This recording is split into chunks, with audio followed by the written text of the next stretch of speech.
Oops, what's up mga higala? Kabalo ba ka? Unsa ka importante ang Biblia sa tuwang kinabuhi?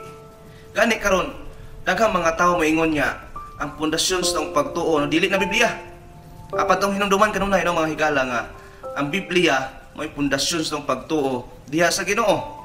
Nawa pa ka natingala kinsay gasulat sa Biblia?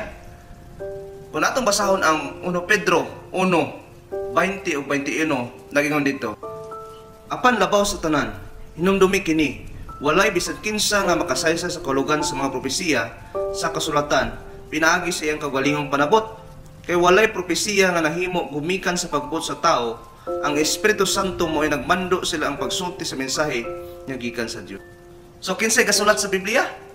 Mga balaang tao sa Ginoo. So dili tong palahubog, dili tong sugarol, katong mga tao nga gigamit sa Ginoo alang sa pagsulat no sa Biblia, mga tao nga gimanduan sa balaang espiritu. Mao na mga higala nga atong hinumduman kanunay nga kung magtuon ta sa pulong sa Ginoo, magbasa ta sa pulong sa Ginoo, kita ang Ginoo may nakagistorya nato. Apan kung magampo ta sa Ginoo, ang Ginoo pod kita pod nakagistorya sa Ginoo. Di nato kalimtan nga ang Ginoo ang pulong sa Ginoo gamhanan. Ug importante kay nga ato ning basahon sa matag adlaw labi na sa tuwang kinabuhi.